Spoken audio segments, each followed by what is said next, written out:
Alright guys, I got the absolute best weekend, Saturday, Sunday, Sourdough BIGA pizza. Impress your friends and family.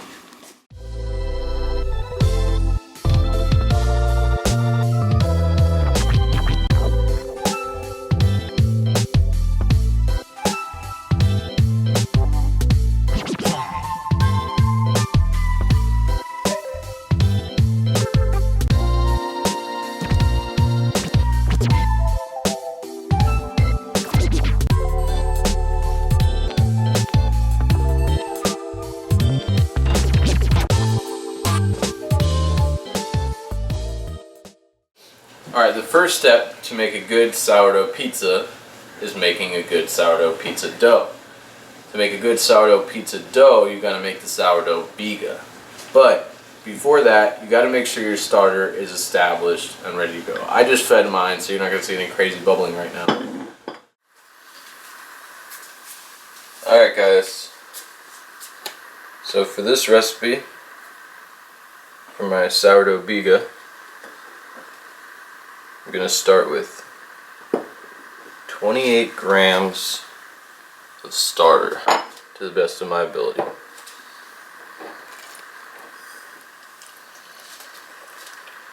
As you can see, it's doubled. It's been 12 hours, so it's ready to make a BIGA.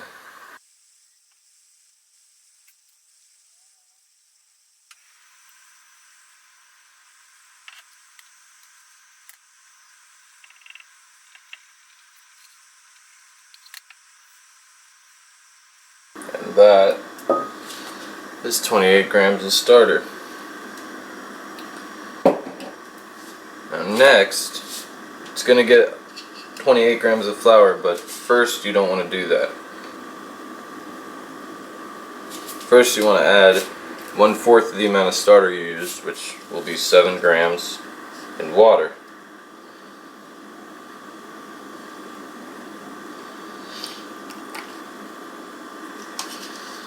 There we go. What you're going to want to do is wet your hand a little and try to get all that starter in that water.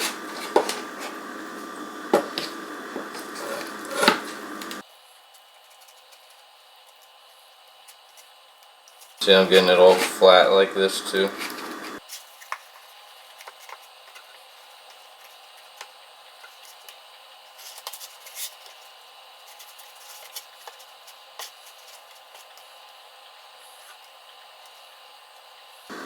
So then it's kind of all one consistency, that's what you're going for.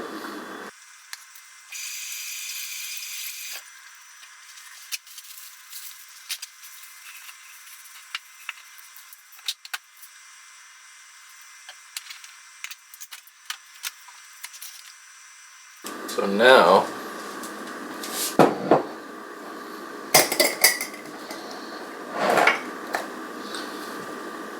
you want to add 28 grams of flour.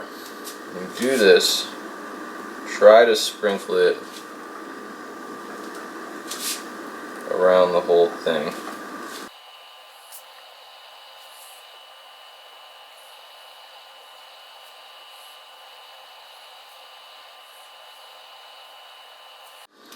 Alright.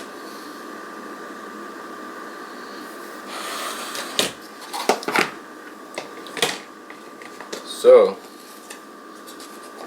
just going to close the lid.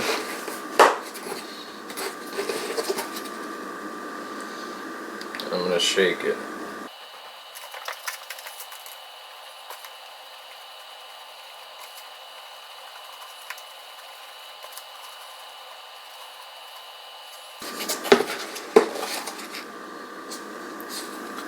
And that's done. That's ready to be used.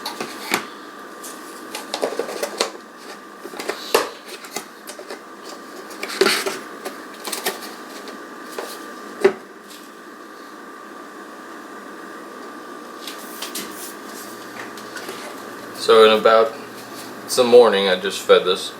At night, I can make the dough for this. Alright, the first step to making your sourdough BIGA pizza is weighing out your water, 190 grams.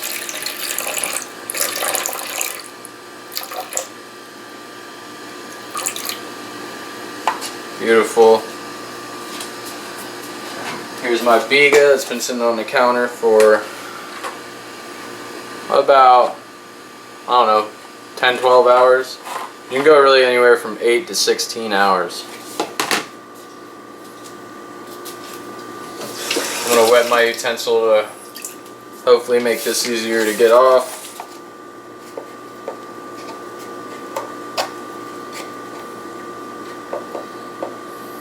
So this is not the right utensil I would use, but it should work.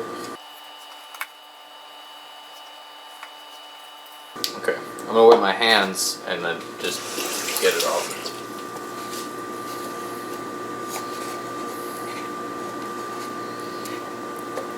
I'm going to pop it in the water.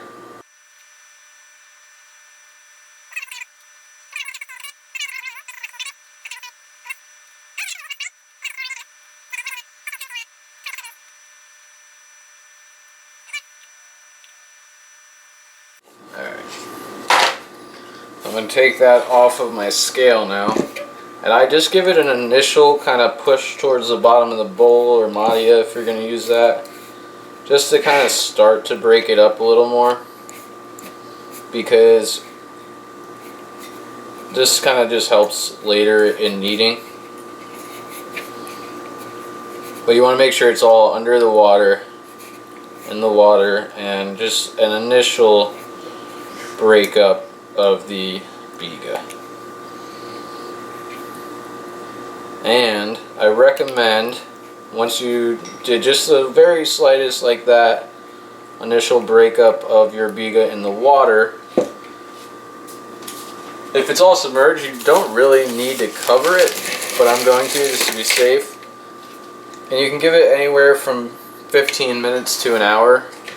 The longer you wait, the easier it'll be to knead into the dough, but realistically you only need about 15 minutes. Alright, so that little bit of wait time kind of helps you get your other ingredients weighed out. I did everything besides the flour.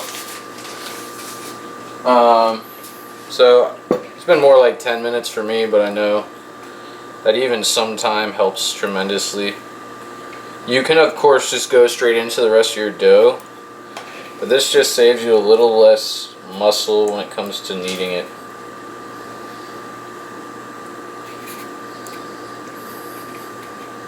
Because I don't know if you're used to using BIGA doughs and doing them by hand. They can be a real pain in the ass to hand knead. This step is probably my shortcut I've figured out. At least saves some energy. It's not the end all be all, but it helps. So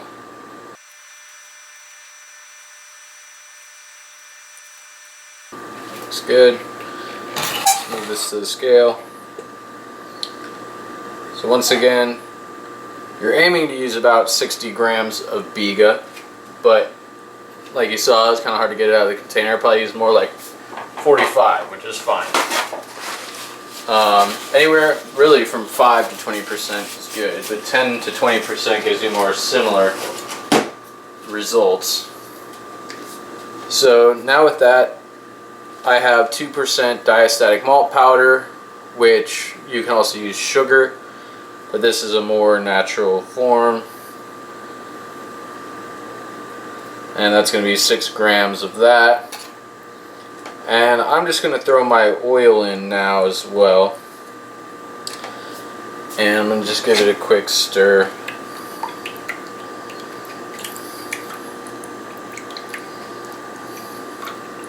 Okay. The best practice for oil is actually to knead it in later, but I haven't seen any real problems doing it this way, to be honest. But I understand the science behind it. The science behind it is that flour needs to get hydrated by water. If the flour touches oil, there will be a coat around the proteins that'll prevent them from getting hydrated by water. But I know it's such a small amount of oil, if I'm losing that little gluten content, it doesn't bother me. But if you want to make dough to the best of your abilities, skip the oil until you get to about a minute in of kneading. Throw your oil in and then knead it in. I'm going to do 300 grams of flour.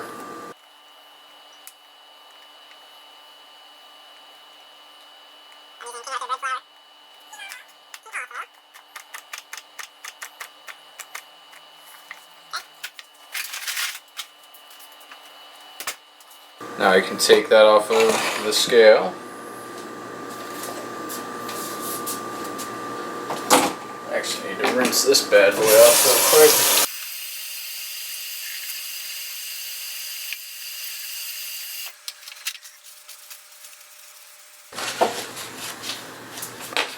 Alright guys, so all you gotta do is you gotta put a little bit of this, a little bit of that, and just give me full control right now over everything. And put a little this into that, and don't worry about a thing, and it'll all come together.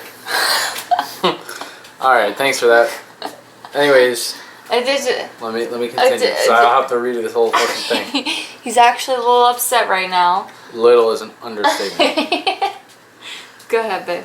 Alright, so I'm gonna add 6 grams of salt. 6 grams of salt on top of my flour. I don't like to mix it with my yeast if possible. Or mix my girlfriend with my work. Definitely not that. And I'm gonna give it a rough mix, and I'm gonna knead it for about 10 minutes, somewhere between 5 to 12 minutes.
I think that looks good for now.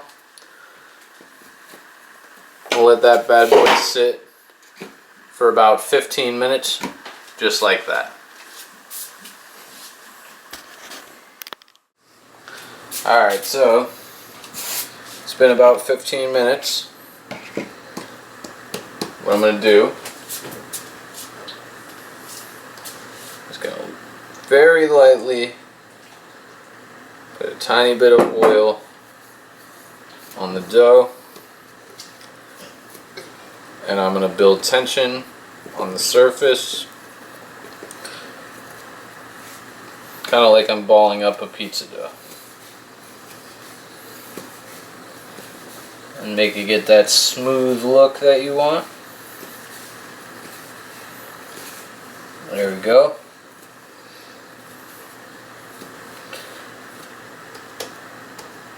And I'm going to give it a very short bulk fermentation, if you will, of 45 more minutes to make it 1 hour total since I finished mixing the dough. And then I'm going to ball it up and throw it in the fridge overnight. Alright, so I'm just going to ball this dough now. It's been 45 minutes.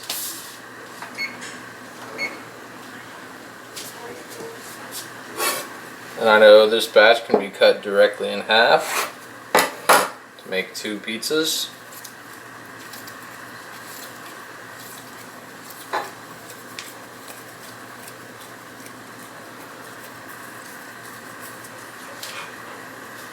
I'll ball it. Right after I ball it, I'm going to refrigerate it overnight. I'm going to take it out about anywhere from 8 to 10 a.m. And by dinner time, this will be nice and airy and ready to make a pizza.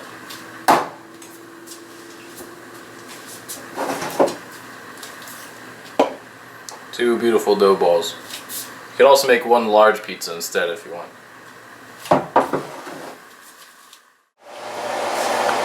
Alright guys, so this morning at about, it was a little late, about 11 o'clock, I took out the Sourdough BIGA from the fridge. And it's not quite where it needs to be yet. I mean, it's 1:35 p.m. So it's only been like 2.5 hours.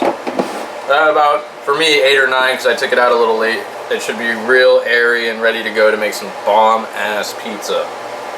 So the Sourdough BIGA, which once again is 2% diastatic malt powder, 2% salt, and 2% oil. And that's all relative to the remaining flour after the BIGA. I don't count that flour in there. With it, it comes out to about like 1.75% of each, which is absolutely fine. So I will see when this dough is completely ready. Here's a closer look at it. Here is my my Sourdough BIGA, this time using malt.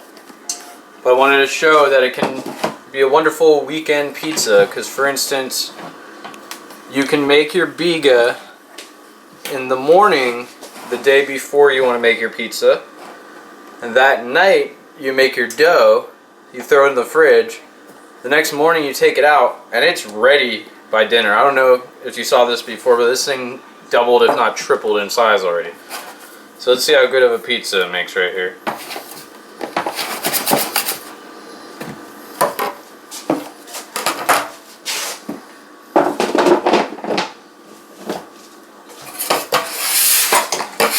I love the Sourdough BIGA because most of the characteristics of sourdough that you're probably accustomed to, you don't really find in this dough. Like for instance, a lot of times the gluten is still intact, and I don't mean that in a bad way, like bad for your health. I mean like stretching the pizza wise, it comes out a little better.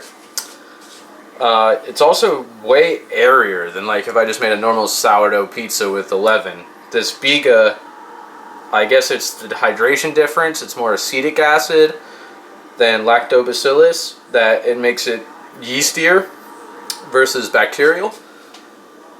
But whatever it is, this is my favorite naturally leavened dough. That or yeast water. They're both really nice.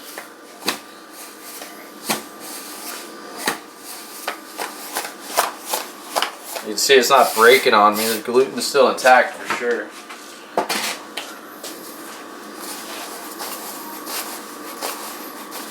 I don't do a very long fermentation on this. Like I probably could have kept it in the fridge for another day if I wanted to. But I like it just like this because there's already so much fermentation that goes into the sourdough.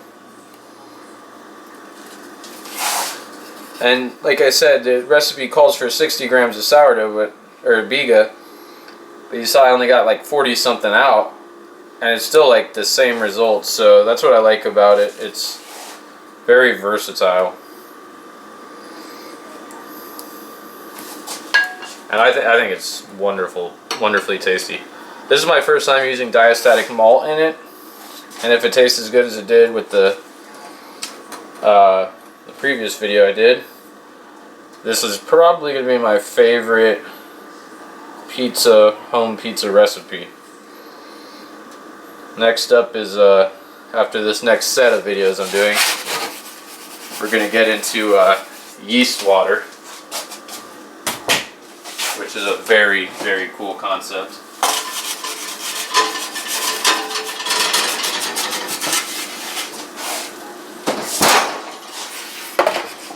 Alright, just so I don't forget, I'm going to set a timer for 5 minutes to spin it. I'll see you guys in a minute.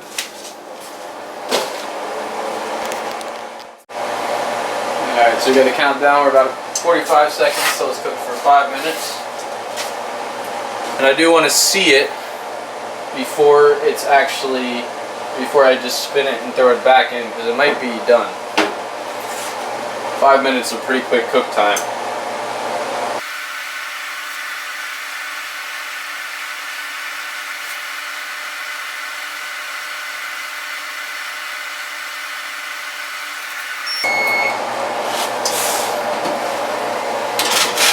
Yeah, not quite.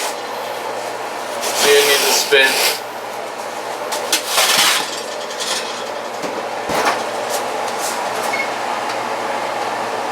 I'm going to set a timer for 2 minutes. I think that should be more than enough. 20 seconds on the timer. And that looks beautiful. So that came out to about 6 minutes and 45 seconds. Doesn't feel too hard. So again, I'll try to get a good undercarriage shot.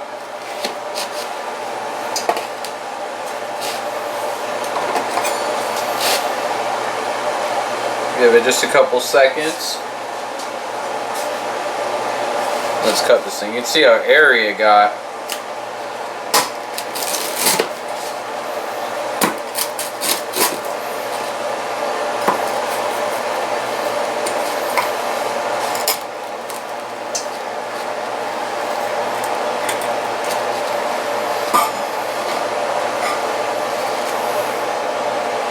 I mean, it's nice and dense like you want a New York crumb. It's a nice undercarriage. See, it's got some squish to it.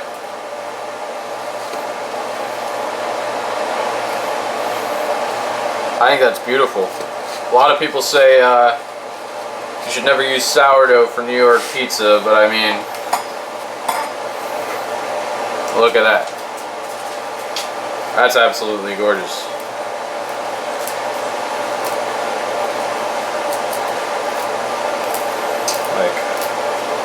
Beautiful, absolutely beautiful. My dog, Parky, wants a pizza.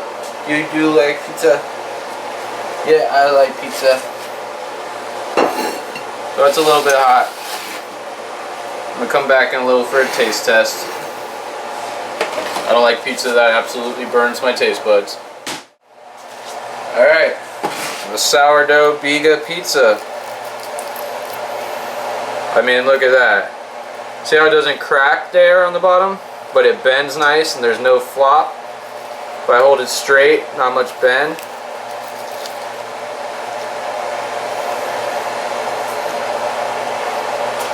I mean, that's beautiful. Let's take a bite of the actual crust.